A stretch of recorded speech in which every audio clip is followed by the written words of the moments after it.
I want to let you guys know that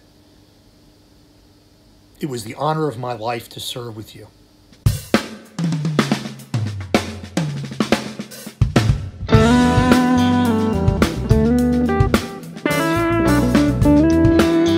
There's a lot of Afghanistan war veterans out there today there's something happening in their heart today.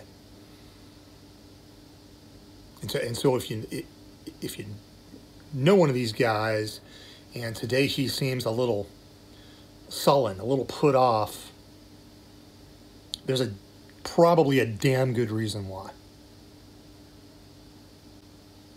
I was telling a story this afternoon or yesterday, I can't remember which,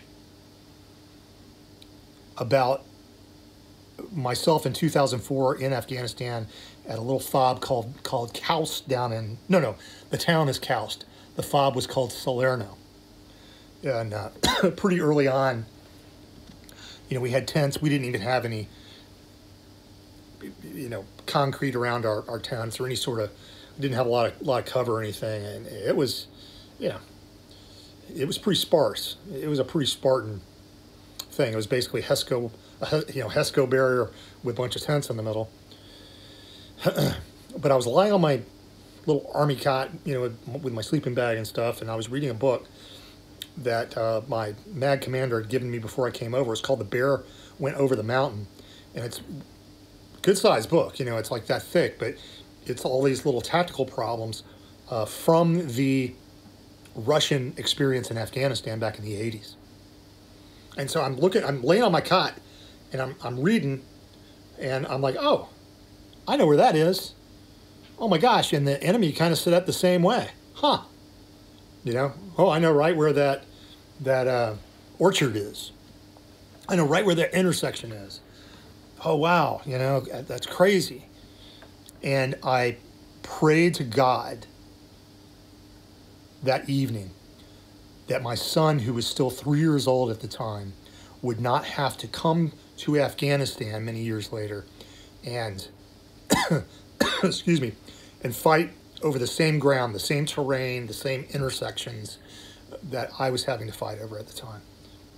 Well, my son is graduating on September 16th from AIT down at Benning. He's an infantryman. So it damn near happened. That very thing that I was praying about, and God, I tell you, I probably ought to start praying some more that doesn't happen now. I wanted to let everybody know that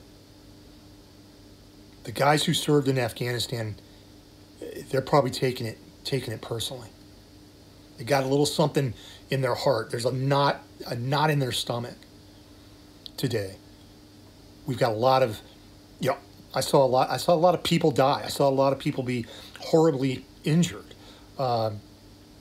We've got a lot of folks who are missing limbs, missing eyes, have traumatic brain injury, and their brains don't work right, or they have traumatic stress, what do you call that?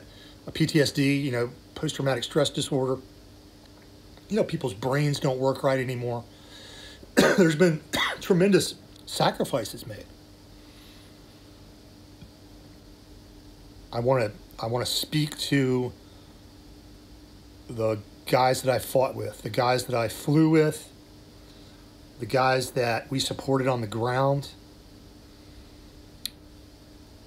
the Marines, the Green Berets down at Laura, and what was that place? Chapman, I think. The Army Infantry Unit 187, I believe it was, over in Oregon E. I want to let you guys know that it was the honor of my life to serve with you. The Rangers, I forgot which Ranger unit it was, but I had the pleasure of working with a Ranger Battalion. Did several ops with them. I want to let you guys know that if you were there in 2004, it was the honor of my life to serve with you. And even knowing the outcome as I know it to be today, if I had the opportunity to go back almost 20 years now and do it all over again, if I could do it with you guys, if I could go back with and fly with Beeve and Tor and Klepto and frickin' Bones and Fligit and all you guys, and if I could serve with all those Marines and Rangers and Green Berets and SEALs and Army straight leg infantry, if I could do that, if I could be there with you, I would do it all again in a heartbeat, because you guys are what made it worthwhile.